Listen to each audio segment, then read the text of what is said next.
Hey Tricky, you met my friend?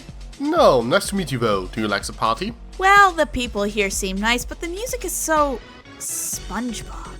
Wait, do you have something against SpongeBob? For your information, I happen to spend most of my life in the sea, and I have to say that show is completely unrealistic and... Okay, maybe we should go. Hey Tricky, what are you Excuse me? Tricky! And now I know why the Storm King attacked us. He was looking for our greatest treasure. You. Is that a pickup line or just a compliment? I'm just saying, you're pretty. My name is Arashi. What is your name? I'm sure it's something elegant which reflects the beauty of the ocean I can see in your eyes. It's buttercream. Not quite what I was expecting. My family is full of bakers. Well, anyway, this party is starting to bore me. Do you want to tag along? We could go to my place and make some tiny hippogriffs. I would love to talk about Hippogriff OCs. That's not what I meant. What did you mean? Of course, that's exactly what I meant. Let's do a video explaining how to make a good Hippogriff OC.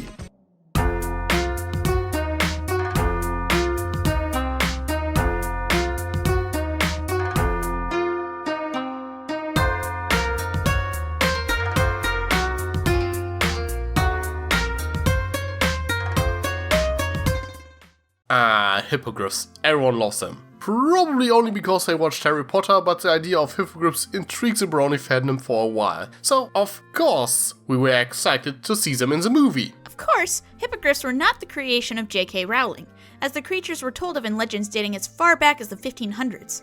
Despite this, the hippogriffs in MLP are rather different from their designs shown in mythology, and even some other fandom creations made before their debut. I once met this silver something guy. Thought he was edgy because he tattooed a cutie mark on his butt. Oh, she did not just say that. My patoot is not the least bit edgy. It's bootyful.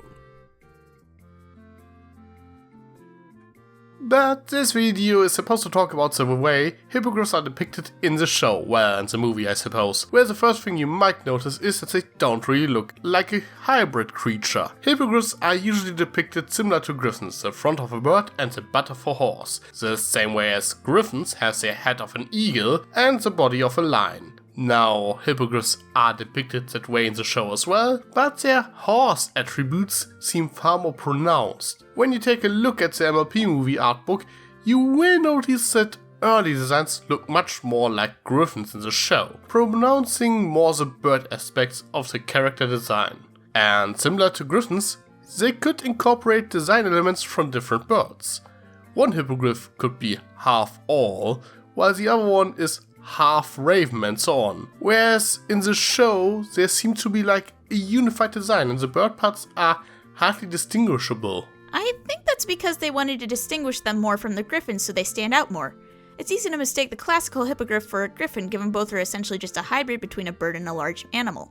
When it came to My Little Pony, the need to create the hippogriff's designs to be more unique probably came to mind, as the earlier versions could be easily confused to just be Griffins 2.0. This time with horse legs! Not to mention, providing a different design compared to the norm can help them stand out compared to what's mainstream.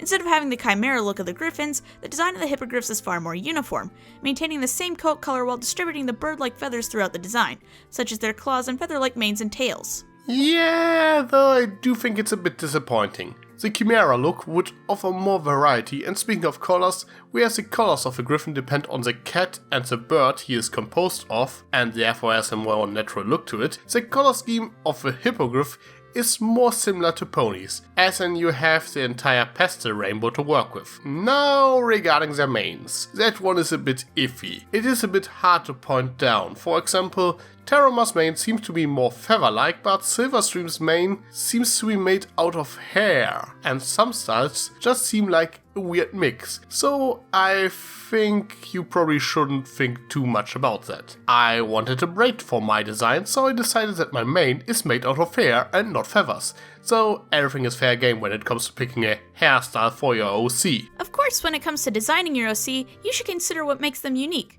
Take myself for example. Though a lot of hippogriff OCs simply have the base color in the mane, I chose to distinguish myself by having a multicolored coat. There's also the opportunity to have varying body types, and though we haven't seen them in the show, having a hippogriff who might be shorter or chubbier than the rest can be a good yet simple way to help you stand out from the crowd. Or you can just give them a million colors in their mane. Your choice. I think going back to the early designs we see in the art book and incorporate more bird elements might work as well. You can't go all out as you could do with a Griffin OC, but you can alter the standard beak of your Hippogriff a bit to resemble the beak of your favorite bird, but it still needs to match the color of your coat. Well, but Hippogriffs have another form, you know. When the Storm King attacked Mount Eris, the Hippogriffs were forced to hide under the sea out of the Storm King's reach. As a result of a magic pearl, each of us were changed into sea ponies. Well, until recently, that is.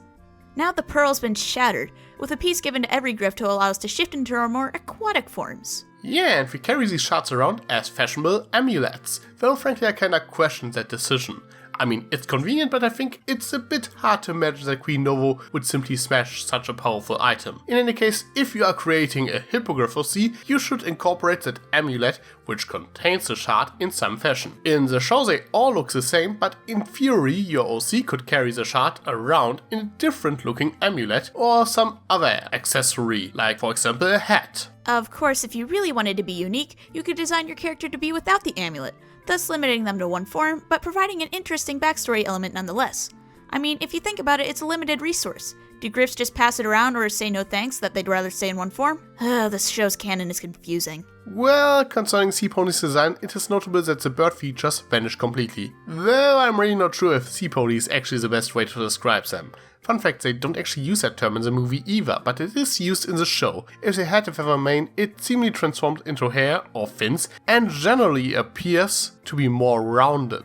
Their beak becomes a muzzle and their wings become transparent fins. On a related note, Hippogriffs can use their amulet to transform others as well, as seen in surf and or turf. And ponies that have no wings like earth ponies and unicorns notably lack those transparent fins. Otherwise they mostly retain their pony appearance. Even unicorns are allowed to keep their horn. And their cutie mark can be found on a small fin as well. But those sea ponies are still smaller than the sea form of hippogriffs. It should be kept in mind that when designing a hippocampus that their living space and accessories tend to reflect the area they live in.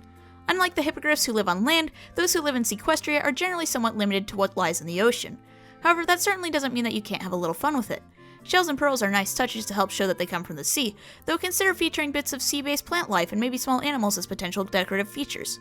Other than that, when it comes to making either a hippogriff or a hippocampus character, there is a bit of an open-ended question when it comes to the ultimate execution. Besides that, there's of course the usual sea stuff to cover. What is the personality of your sea? What are their likes and dislikes? What is their background story? Were they around when the Storm King attacked? How did it affect them? And so on. And of course, does your sea prefer soaring through the skies as a hippogriff or swimming through the ocean as a sea pony?